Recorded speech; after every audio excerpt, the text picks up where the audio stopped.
네, 안녕하십니까. 소개하는 한국직업력대원 오보영입니다.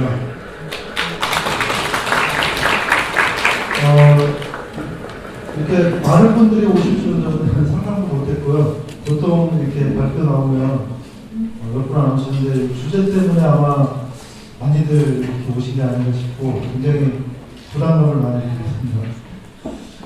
우선 저를 간단하게 소개해드리면 한국직업력대원은 총실 산하의 국제교육기관이고요. 주로 직업훈련, 직업교육, 청년실업, 그다음에 초중고 학생들 진로교육, 요새 이제 자유학기제 보시지 않습니까? 그래서 그런 것들에 관한 정책 연구를 주로 하고 있고요. 저는 2004년부터 계속 청년고용 쪽으로 연구를 계속 해왔습니다. 개인적으로 이게 시간이 지나면 좀 해결이 돼야 되는데 이게 점점 쌓여만 가는 것 같고 해결의 기미는 보이지 않고 해서 요새 또 저를 불러주는 곳이 또 상당히 많아져가지고 개인적으로 이게 줄어야 뭔가 개선이 되는 건데 안타깝게 생각하는 면이 있고요. 오늘 제가 저기 파워포인트를 준비를 해왔고요.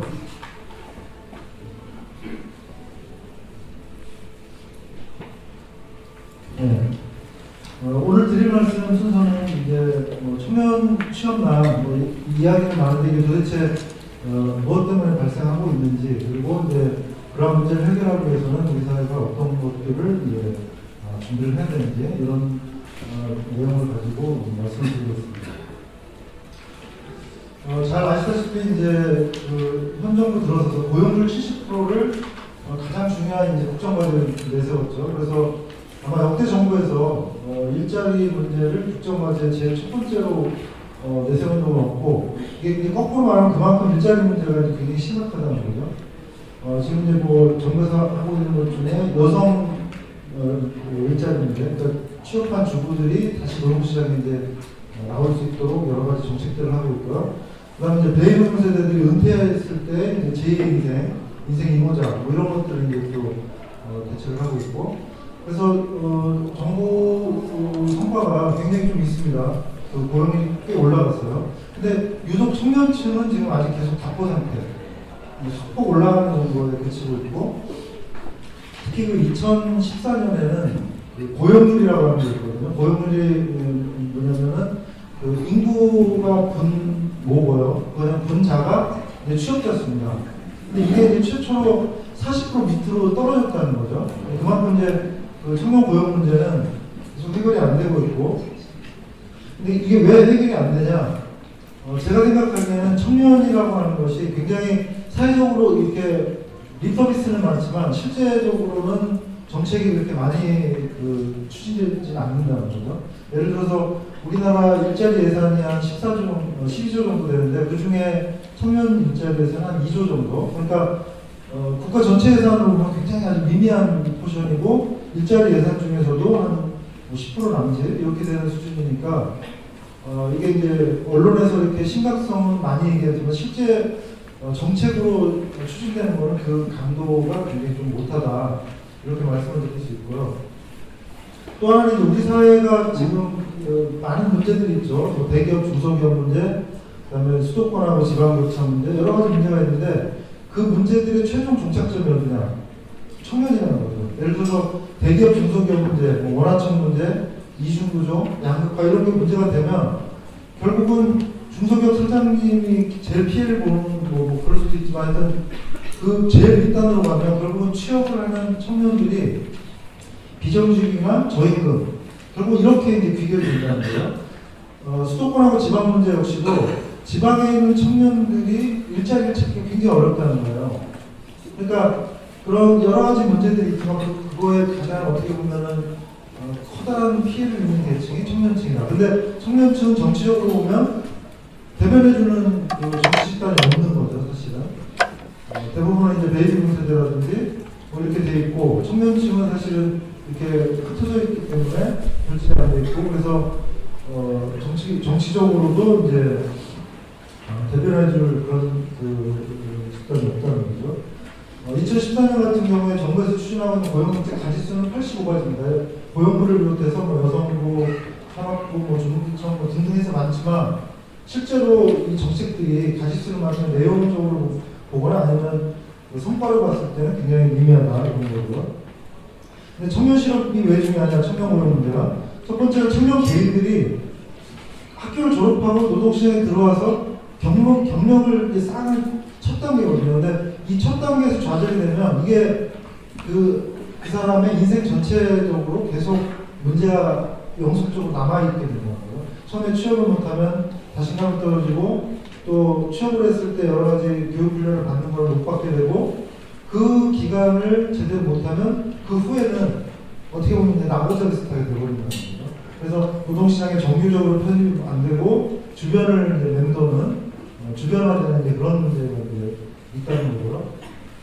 그다음에 이제 국가적으로 보면 지금 이제 그 한 80% 이상이 대부분 다 대졸자지 않습니까? 근데 여기에 막대한 국가 예산과 여기 부모님들의 그 사교육비 지갑을 통해서 다 투자를 했는데 이 투자가 결국 무용지물이 된다는 거예요. 우리가 예를 들어서 그 대학교까지 졸업할 때는 2억 정도 들라고 그러거든요. 그러면 2억을 만약에 내가 태어나자마자 땅을 사거나 뭘 했다면 굉장히 그 수익이 발생을 했을 텐데 2억이라는 돈을 자녀한테 투자를 해도 이게 사회적으로는 무용지물이 되면 이게 국가적으로 굉장한 낭비라는 거죠. 그렇기 때문에 그리고 그런 계층이 많아질수록 이제 복지 비용 부담이라든지 여러 가지 세금이라든지 뭐 이런 비용들이 또 이제 수반이 되는 거죠. 그래서 개인적이든 국가적이든 청년 문제는 굉장히 중요하다. 그리고 또 하나 중요한 게 지금 저출산 문제가 심각한데 청년들이 왜 애를 안 낳느냐? 결국은 일자리가 없으니까 소득이 없으니까 미래를 꿈을 못 꾸고 그러니까 결혼도 못하고 애도 못 낳고 뭐 7% 이런 얘기들이 결국 문제의 출발점은 일자리에 있다는 거예요. 그래서 청년 일자리 문제에 우리 사회가 조금 더 많은 관심을 가져야 된다 이런 거고요. 그래서 제가 오늘 드리려고 하는 말씀은 뭐냐면 그동안 청년 실업률 10%가 넘고 이러면 항상 대책이 나오거든요. 근데 대책의 내용이 뭐냐? 주로는 인턴제나 계약직과 같이 일과성, 임시적인 일자리를 만들어서 지표만 좋게 하는 거죠. 실업률 낮추고 고용률 약간 높이고. 근데 결국은 시간이 지나면 결국 그거는 물거품처럼 다 사라지고 문제는 여전히 그냥 남아있다는 거죠. 그래서 조금 더 근본적인 대중적인 문제가 아니라 구조적이고 근본적인 문제를 한번 좀 생각을 해보자 이런 거고요. 그 중에서도 우리가 생각할 건 뭐냐? 물고기를, 그러니까 배고픈 사람한테 물고기 주는 것보다는 물고기 잡는 법을 가르쳐줘야 된다는 거죠. 이게 제가 보기에는 청년 고용 문제를 우리가 접근하는 가장 근본적인 접근 방법이라고 합니다. 단순하게 임시직 일자리들을 아무리 만들어서 줘봐야 청년들한테는 그거는 그냥 그 순간의 위기를 모면하는 정도에 불과하지 이 사람이 그 일자리에서 미래를 꿈꾸고 계획하고 할 수는 없다는 거죠. 그래서 그 교육 문제가 굉장히 중요하다는 거고요. 그래서 교육 문제가 왜 중요하냐? 아까 그 회장님께서 말씀하신 게 뭐 눈을 밖으로 돌리는 여러 가지 기회가 있다 이런 말씀도 하셨는데 사실은 우리 학교 교육이 그 산업화 시대의 그런 교육 패러다임에서 아직 못 벗어나고 있거든요. 중고등학생들은 대학에 가려고 암기식, 반복학습 뭐 이런 것들만 계속 하고 있지 정말 사회에서 필요한 지식을 우리가 제대로 못 가르쳐주고 있고요. 대학생들은 또 비슷하게 또 학점이라든가 취업하고는 전혀 관계없이 졸업하려고 공부하는 거예요, 사실은. 그러니까 졸업하기 위해서 공부하는 것과 취업 준비 이게 완전히 지금 괴리가 되어 있거든요. 이걸 조금 더 일치를 시켜주면 말씀하신 대로 청년들이 한국 사회든 미국 사회든 학교에서 충분히 준비만 시켜주면은 갈 수 있을 텐데 준비는 안 시켜주고 그 다음에 뭐 꿈을 가져라 이렇게 해봐야 어렵다는 거죠. 그래서 그런 관점에서 제가 말씀을 드리겠습니다. 그다음에 또 하나가 이제 청년이 원하는 일자리는 굉장히 양질의 일자리거든요. 대기업, 공무원, 공기업. 근데 청년들의 80%는 대졸자고요. 그러니까 눈높이가 굉장히 높다는 거죠. 그 눈높이에 맞는 일자리는 소수고, 그럼 결국은 이걸 어떻게 배분하느냐의 문제거든요. 그러니까 요새 이제 언론에서 많이 나오는 게 금수저, 흑수저 얘기거든요. 그러니까 이 문제의 본질이 뭐냐면, 이 일자리 수가 적은 거는 좋다 이거죠. 근데 이 적은 일자리가 누구한테 가느냐는 거죠. 어떤 기준으로. 이런 것들에 대해서 우리 사회가 지금 뭐 학벌주의라든지 이런 것을 아직 못 벗어나고 있는 거예요. 자, 우선 첫 번째 말씀드릴 게 청년 취업난의 원인인데요. 잘 아시다시피 고학력화 원인입니다. 고학력화. 여기 보시면 이제 잘 안 보시면 자료를 보셔도 되고요. 이 왼쪽이 고등학교를 마친 사람들의 숫자예요. 그러니까 고등학교를 마치고 대학에 갔다, 대학 재학생 이런 사람은 빼고 그냥 순수하게 최종 학력이 고졸인 사람이죠. 2003년부터 14년까지를 보면은 한 90만 명 정도가 줄어들었어요. 110만 명. 근데 인구는 90만 명이 줄었죠. 그 사이에 청년 숫자가 90만 명이 줄었고 고졸자는 110만 명이 줄었죠. 반면에 대졸자는 60만 명이 늘어났어요. 거꾸로. 인구가 줄면 대졸자도 줄어야 할 텐데 늘어났다는 거죠. 그 얘기는 뭐냐면 고등학교만 마친 사람은 거의 없고 대부분 다 대학으로 지금 가고 있다는 거예요. 이게 왜 중요하냐면 지금 이제 고용률이 떨어졌다 아까 말씀을 드렸잖아요. 이게 이제 가운데가 고용률인데 44%에서 40% 이렇게 떨어졌죠.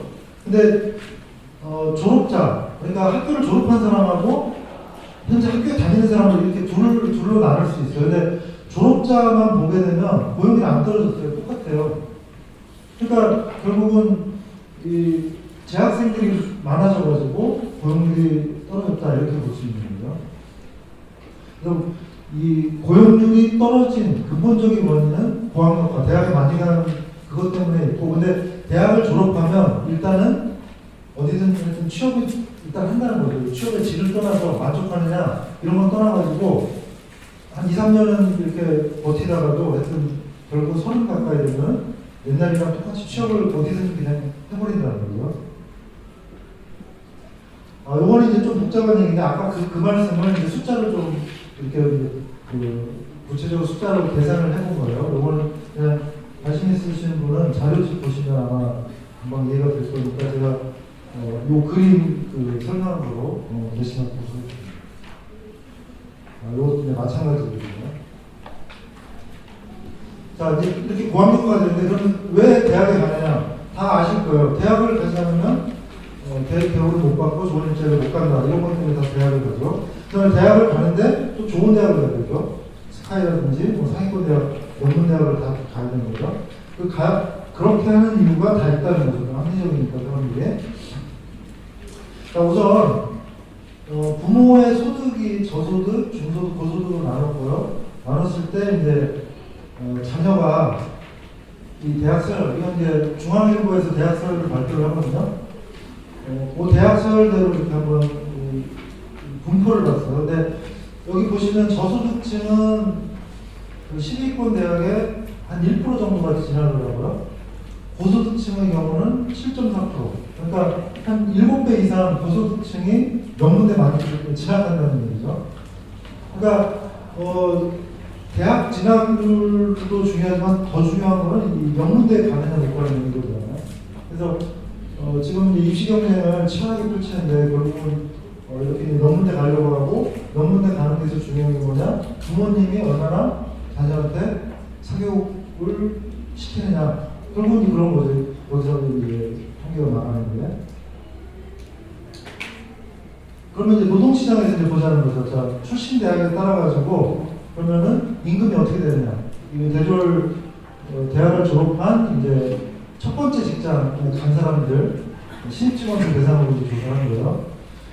이걸 보게 되면은, 자, 중위임금, 국정원 평균임금을 가지고 말씀을 드리면, 그러니까 그 사람들, 그 10위권 대학 나온 사람들의 대졸 수임은 263만 원 정도 되고요. 그 다음에 20위권은 236만 원. 그 다음에 수도권, 나머지 수도권은 200만 원. 그 다음에 지방은 190만 원. 이게 대학 서열별로 계층화가 딱 돼 있는 거죠. 갈 수 있는 직장이 어느 대학을 나왔느냐에 따라서 딱 결정이 돼 있다는 거죠. 그러니까 결국은 좋은 대학에 가려면 좋은 학교를 나와야 되고 좋은 학교에 가려면 부모님의 소득이 많아야 되고 뭐 지금 이런 구조가 지금 돼 있다는 거죠. 이런 구조가 돼 있으니까 청년들 입장에서는 금수저수저 얘기를 하는 거죠. 금수저물이 태어나면 결국은 좋은 그 직업을 가질 확률이 더 높아지는 거고, 그렇지 않으면 또 반대가 되는 거고. 그러니까 일자리 자체가 부족한 것도 문제지만은 그 좋은 일자리를 누가 가져가느냐, 거기에 대해서도 굉장히 이제 불만이 많다는 거죠. 그래서 이게 이제 경기, 지금 이제 그 불경기니까 청년 취업난이 있다.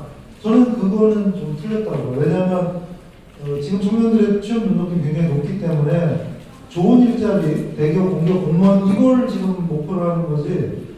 이제 나머지는 어쩔 수 없이 하는 거고. 그 일자리는 경기로 해결할 문제는 아니에요. 경기가 아무리 좋아져도 대기업에서 뭐 일자리를 1년에 50만 명의 청년들이 노동시장에 나오거든요. 근데 대기업에서 만들 수 있는 좋은 일자리는 10만 개도 안 되거든요. 한 8만 개 그 정도. 그러니까 나머지는 결국은 중소기업이라든지 이런 데로 갈 수밖에 없는 구조거든요. 그러니까 경기가 아무리 좋아져도 결국은 청년이 원하는 좋은 일자리를 만들어가는 한계가 있다. 그렇다면은 중요한 게 뭐냐는 거죠. 그랬을 때는 결국은 좋은 일자리를 과연 누가 갈 수 있느냐, 누구에게 좋은 일자리가 돌아가느냐, 거기에 대해서 청년들이 수긍할 수 있어야 되는 거예요. 금수저, 수저가 아니고 능력에 따라서 충분히 준비가 되고 출신 학교나 이런 게 문제가 아니라 충분히 준비가 되면 특성화고 마이스터를 나와도 좋은 직장에 갈 수 있으면 그러면 불만이 없을 거라는 거예요. 그래서 경기를 살려가지고 일자리를 만들어서 청년 고용 문제를 해결한다. 이거는 사실은 굉장히 어려운 얘기라고 보고 제가 보기에는 오히려 그것도 물론 필요하죠. 일자리 만드는 것도 필요하지만 또 하나 더 중요한 문제는 일자리를 어떻게 공정하게 배분하느냐. 그리고 배분 그 기준을 능력으로 해야 된다는 거예요. 역량으로.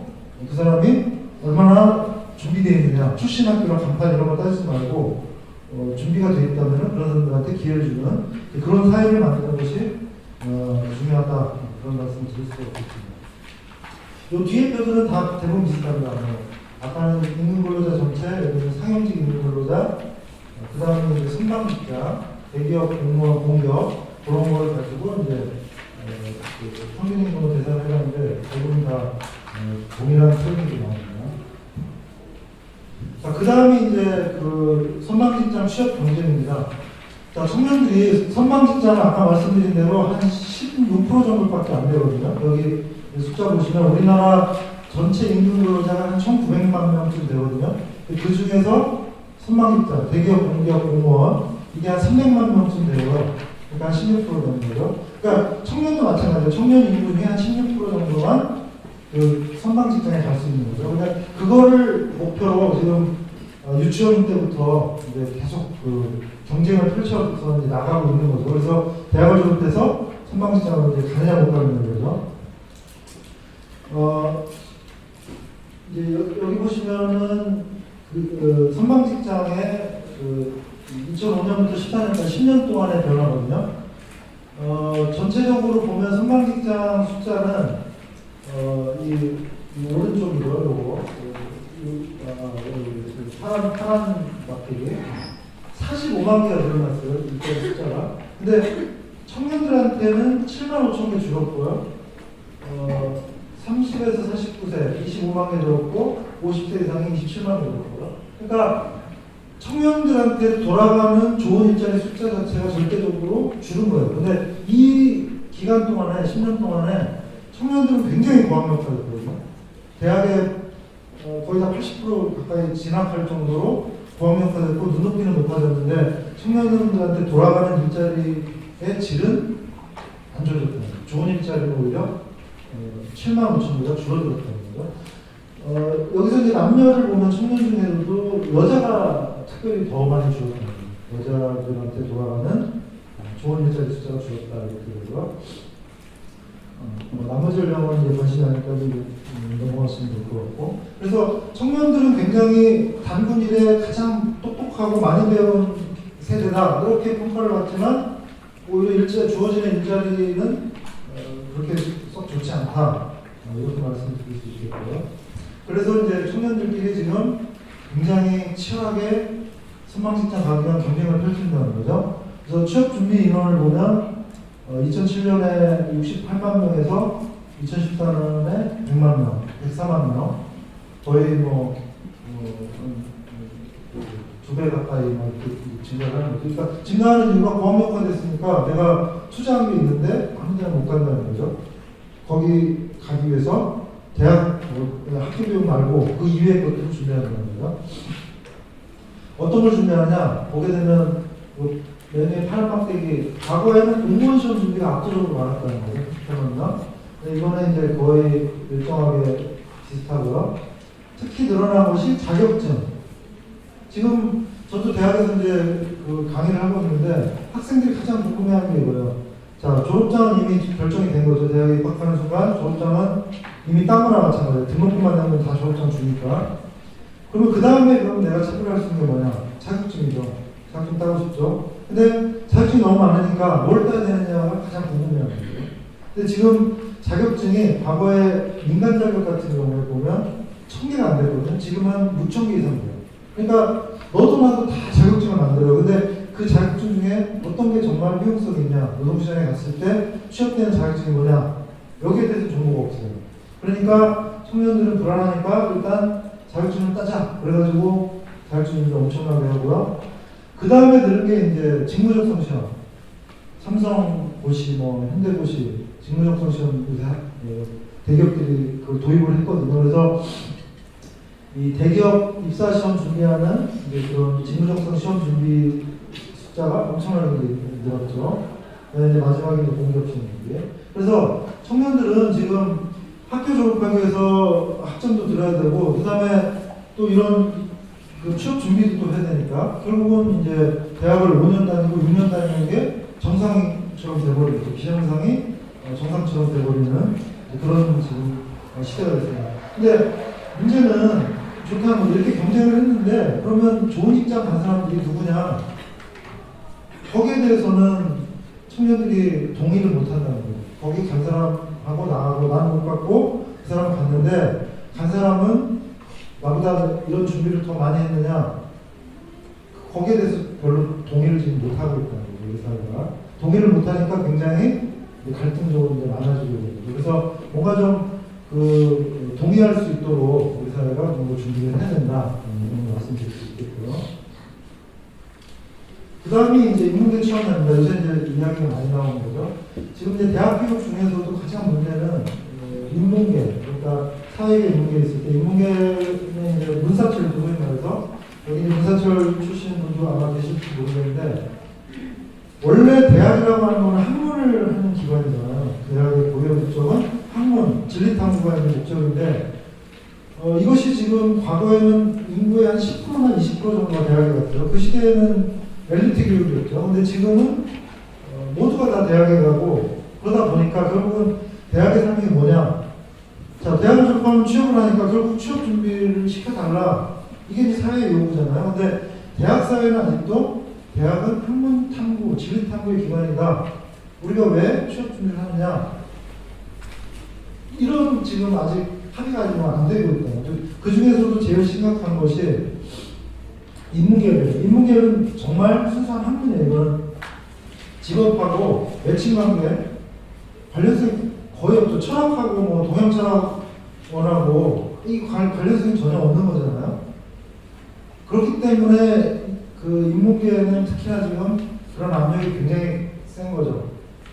사회에서는 인문계도 취업 준비를 충분히 시켜서 학생을 내보내라 이런 요구를 하고 있는 거고, 대학에 계신 분들은 우리는 학문을 하기 위한 기관이 취업 준비가 아니다. 그거는 개인적으로 학원에 가든 직업학교에 가든 알아서 할 일이지, 대학에서 왜 그런 걸 요구하느냐, 이 갈등이 지금 있다는 거예요. 그 결과가 뭐냐? 여기 보시면 이제 취업률인데요. 취업률은 이제 지난 대학원 가는 사람을 빼고 대학을 마친 사람들 중에 얼마나 취업했는가. 보면 이제 공학은 이게 직업하고 바로 매칭이 되죠. 기계공학과 졸업하면 현대차 가고, 전자공학과 졸업하면 삼성전자, 이게 딱 매칭이 되죠. 그러니까 사실은 대학 공부를 열심히 하면 그게 곧 취업 준비가 되는 거죠. 그러니까 취업률도 이제 당연히 좋게 나오고. 근데 문제는 이제 이 인문계열이죠. 인문계열 같은 경우는 이렇게 보게 되면 이 평균보다 전체 평균보다도 굉장히 취업률이 낮게 그렇게 나오니까 결국은 청년 취업난이 심각하다. 그 중에서도 인문계한테 그 부담이 거의 다 돌아간다. 이렇게 말씀드릴 수 있고요. 전공 불치, 대학에서 배운 것하고 지금 하고 있는 일하고 얼마나 연결이 되느냐, 대학에서 배운 걸 얼마나 활용하느냐 이런 문제죠. 공학계열은 역시 높아요. 44.9. 이게 높은지는 아직 모르지만 상대적으로 높죠. 44.9고 마찬가지로 불일치니까 불일치율이니까 이제 공학계열이 낮은 거죠.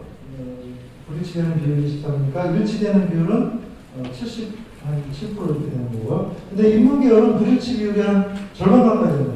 44.9. 그러니까 대학에서 배운 것하고 내가 지금 하는 일하고 관련성이 없다. 이게 이야기를 해주고 있는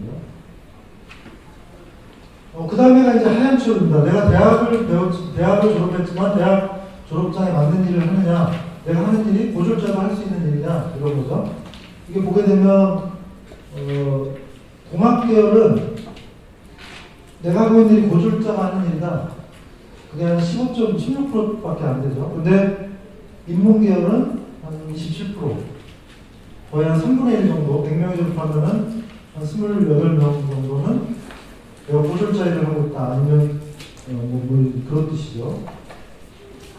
그러니까 대학에서 배운 것하고 노동시장하고는 전혀 어떻게 보면 큰 관련성이 없는 게 지금 인문계고, 그러니까 인문계 학생들이 취업난이 굉장히 심각하다고 말씀드릴 수 있겠습니다. 자, 이 청년층 취업난을 지금 제가 말씀드린 거는 주로 교육과의 관련성을 가지고 이제 말씀을 드렸고요. 이게 이제 100%는 아닙니다. 처음에 서두에 말씀드렸듯이 가장 중요한 거는 취업할 수 있는 일자리를 많이 만드는 게 가장 근본적인 건데, 이거는 쉽지가 않으니까 지금 역대 정부에서 계속 747도 이야기했고 474도 이야기했고 했지만 결국 성장을 끌어올려서 일자리 만드는 거는 한계가 있다는 거죠. 그거는 굉장히 한계가 있고, 지금 가장 급선무는 어떻게 하면 노동시장하고 교육시장, 교육을 이걸 연결을 시킬 거냐, 이 문제를 저는 이제 관심을 갖고 말씀을 드립니다. 그래서 첫 번째가 이제 계층 이동의 가교화되는 교육. 아까 흑수저, 금수저 이야기를 말씀을 드렸는데, 학교 교육이 부모의 소득과 관계없이 능력에 따라서 능력을 개발을 시켜주고 그걸 가지고 취업이 되고 이렇게 연결이 돼야 될 수 있어야 됩니다. 학교 교육이. 근데 지금의 학교 교육은 그러지 못하고 있으니까 이걸 좀 근본적으로 틀을 좀 바꿀 필요가 있지 않느냐. 그 바꾸는 기준은 뭐냐?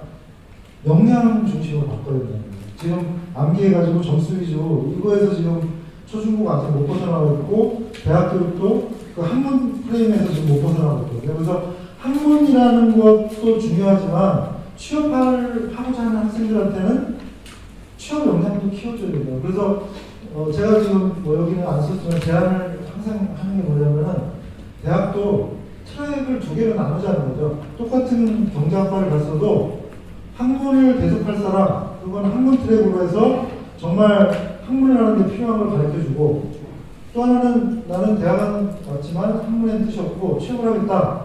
그러면 취업 트랙을 따로 만들어가지고 경제학이지만 취업과 관련되는 그 지식이나 역량을 가르쳐주는 취업 트랙을 만들어서, 이거는 조금 더 실무적이고 취업에 필요한 것들을 좀 정말 가르쳐주는, 그렇게 좀 이원화시키는 방향으로 좀 바꿔야 되지 않느냐. 그래서 이 교육 틀 전체를 좀 바꿔야 돼요.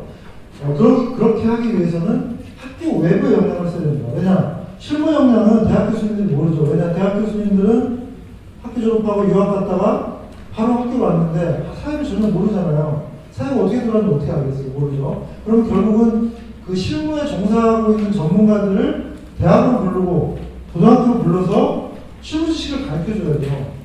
100%는 아니지만 교수님들이 이런 가르치고, 실무는 기업이라든지 또 분야의 전문가들 있죠. 그런 사람들을 학교 교육으로 끌어들여서 협업을 해야 되는 거죠. 그러니까 이 학교라는 것이 과거 전통적으로는 사회와 완전히 단절이 돼가지고 교육계 내부에서 움직였거든요. 근데 이 학교 교육을 역량 중심으로 바꾸려면 학교의 이 울타리를 좀 낮추고 학교 외부의 상황을 적극적으로 끌어들여야 된다는 거죠. 특히 그 지금 진로교육, 자유학기제를 초중고에서 적극적으로 중학교에서 자유학기제 한다는데, 자유학기제 같은 경우가 됐죠. 이게 성공하려면 결국 진로교육을 학교에서 어떻게 해주겠어요? 교사들이 그 다양한 우리나라 직업인 뭐 13,000개라고 하는데 그걸 어떻게 다 가르쳐줄 수가 있게 되는 거죠? 그럼 결국은 각 직업의 전문가들을 불러서 가르치거나 아니면 학생들을 기업 현장이나 박물관, 지역사회에 있는 이런 자원을 활용을 해서 그걸 체험할 수 있도록 해줘야 된다는 거예요. 그러기 위해서는 학교가 울타리를 낮추고 지역사회와 적극적으로 소통을 해야 된다.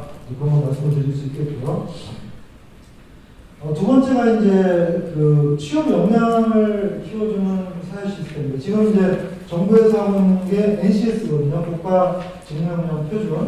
그러니까 각 직업에 이 직업을 잘하려면 어떤 역량을 갖추어야 되느냐, 지식, 기술, 태도. 그래서 그걸 다 지금 800여 개의 직업을 이렇게 분류를 해가지고 그걸 다 만들었어요. 만들어가지고 이걸 가지고 이제 교육 모듈이라고 해서 교과서 비슷한 걸 또 만들고요. 그래서 이걸 가지고 특성하고 전문대는 가르치겠다는 거거든요. 그러면 직업에서 필요한 역량을 학교에서 키울 수가 있게 되는 거죠. 이 NCS라는 가교를 통해서.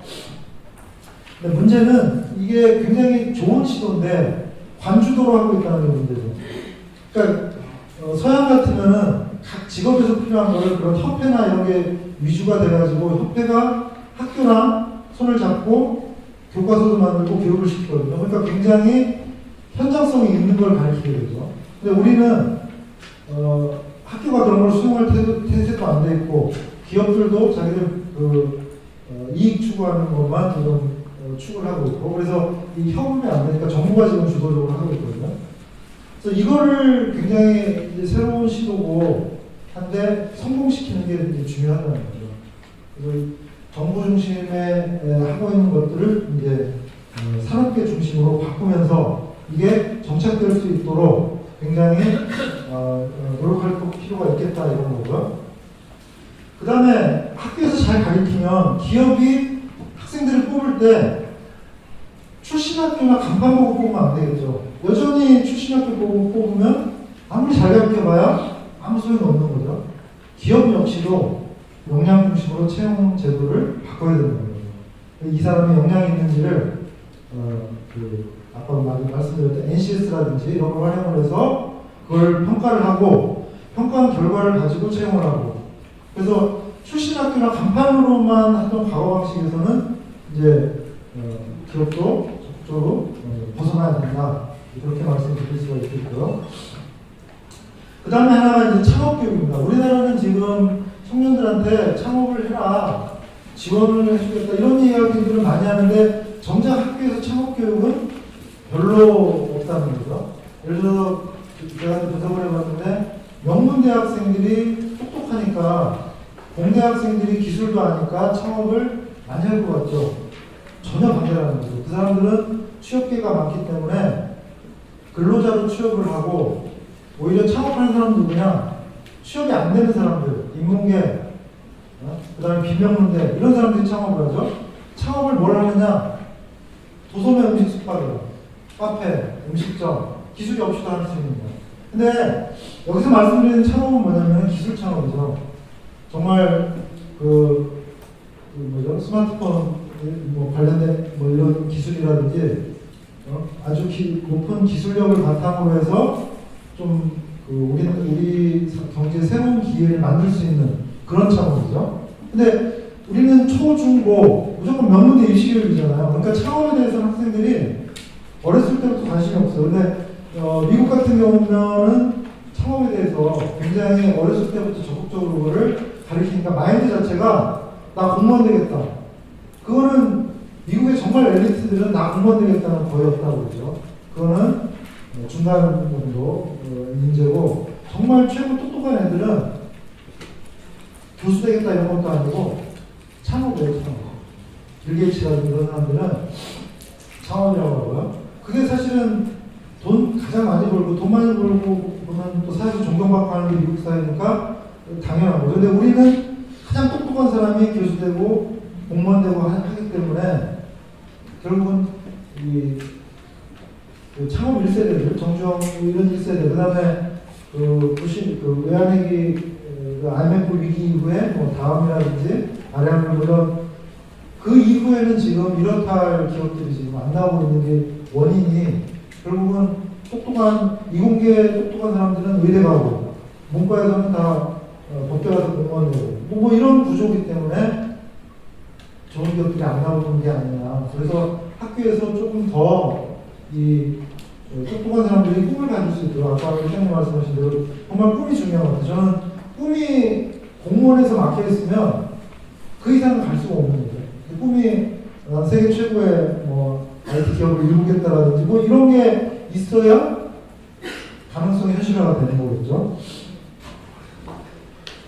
그 다음에 마지막으로 이거는 아까 말씀드렸던 건 좀 긴 얘기고 이건 단기적인 얘기죠. 지금 워낙 청년 고용이 심각하니까 이걸 좀 단기적으로 우리가 접근할 필요가 있겠다. 그래서 유럽이 청년 고용이 굉장히 심각합니다. 우리가 지금 지표상으로 보면 유럽의 한 절반 정도의 심각성밖에 없는데 유럽은 청년 고용 문제가 한 10여 년, 20년 전부터 계속 문제가 됐죠. 그래서 나온 것이 청년 보장 뉴스 개런티라는 정책입니다. 이게 뭐냐면 자, 학교 졸업하고 4개월이 지나서도 일자리가 없다. 그러면 그 사람한테 맞는 직업교육을 시키든 일자리를 알선을 해주든 정부가 먼저 다가가는 거죠. 우리는 청년들이 지금 놀고 있어도 정부에서 아무 먼저 다가가는 게 없죠. 청년이 직업 알선을 해달라고 고용센터나 이런 데로 먼저 가야 되는 거죠. 그런데 여기는 정부가 먼저 접근을 해서 청년들한테 기회를 주는 거죠. 기회를. 근데 이게 어떻게 보면 단순한 것 같지만 이게 굉장히 철학의 패러다임의 전환인 거죠. 취업이라는 것은 개인의 문제다. 취업이라는 것은 국가와 사회의 문제다. 후제라는 거죠. 왜냐? 구조적으로 일자리가 없는데 개인이 아무리 발버둥쳐도 취업에서 벗어날 수 없다면 그게 과연 개인의 책임이냐 이런 문제죠.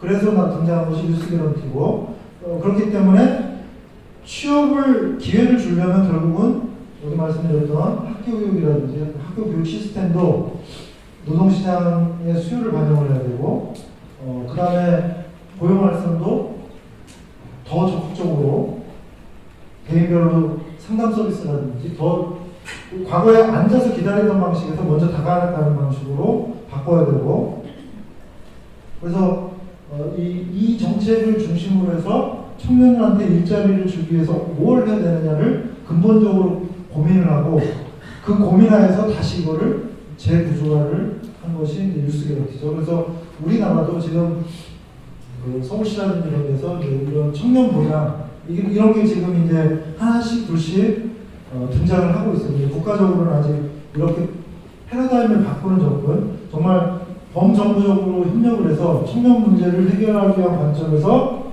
제도의 틀을 어떻게 바꿀 거냐 이걸 이제 고민을 해야 되는데 아직 거기까지는 못 나가고 있어서 그런